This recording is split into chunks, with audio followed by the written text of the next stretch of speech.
सबका भला हो, कल्याण हो। तो इस जनहित के हेतु ये साझा करता है कि ऐसा होना चाहिए मेरे जैसा आपको। अपने लड़के का मामला नहीं है, ऐसे इस भारत देश में पता नहीं कितने लड़के पड़े हैं।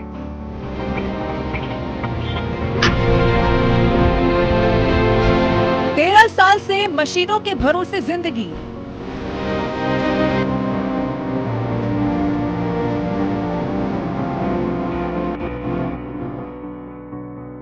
सुप्रीम कोर्ट से इच्छा मृत्यु की गुहार पूरी।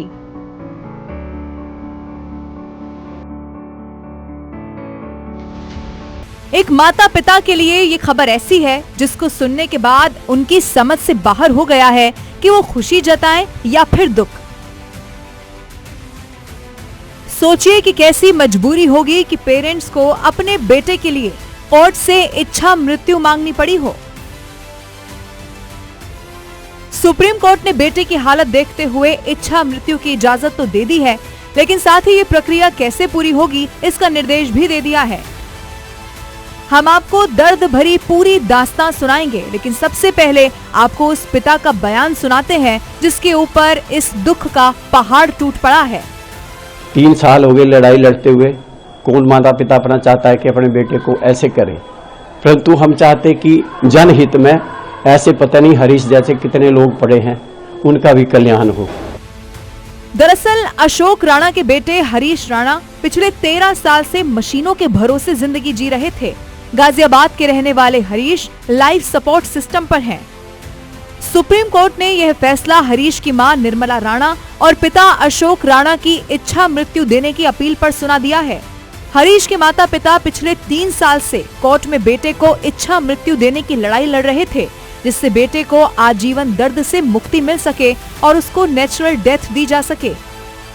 दरअसल हरीश की ये हालत उस वक्त हुई जब हरीश राणा चंडीगढ़ की पंजाब यूनिवर्सिटी से बीटेक की पढ़ाई कर रहे थे।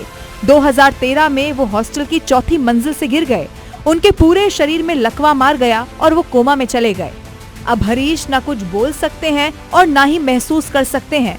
तब से अब तक हरीश को खाना पीना नली से दिया जा रहा है, जबकि वो पूरी तरह से वेंटिलेटर पर हैं। 13 साल से बिस्तर पर पड़े होने की वजह से हरीश के शरीर पर बेड सोर्स यानी कि गहरे घाव भी बन गए हैं। उनकी हालत लगातार खराब होती जा रही है। हरीश की स्थिति काफी दर्दनाक है। लंबे समय से बेटे को तकलीफ में देखते हुए परिवार मानसिक रूप से टूट चुका है, जिसको देखते हुए सुप्रीम कोर्ट ने निर्देश देते हुए कहा है कि मरीज का इलाज रोका जा सकता है। एम्स के पैलिएटिव केयर सेंटर में भर्ती किया जाए। पैलिएटिव केयर सेंटर यानी जिसका इलाज संभव नहीं हो सकता, उनको आराम देने वाली चिकित्सा प्लान के तहत लाइफ सपोर्ट सिस्टम हटाया जाएगा, जिससे मरीज की गरिमा बनी रहे। जो भी medical science, advance medical science की ट्यूबें लगी है वो सारी हटा दी जाए और जितने दिन वो फिर जी सकता है और एम्स में रहेगा, और एम्स भी बहुत रोबस्ट तरीके से इसका ध्यान रखेगा और जितने दिन उसको जी सकता है जिए। हरीश को इच्छा मृत्यु की इजाजत देने के साथ ही सुप्रीम कोर्ट ने केंद्र सरकार को ऐसे मामलों के लिए कानून बनाने का भी निर्देश दिया, क्योंकि हरीश जैसे कई लोग हैं जो बेसुध रहकर जिंदगी और मौत के बीच जूझ रहे हैं। कई साल से दर्द झेल रहे लोगों के लिए अब सुप्रीम कोर्ट का ये फैसला राहत देने वाला हो सकता है, लेकिन किसी भी परिवार के लिए ऐसे फैसले आना आसान नहीं होता।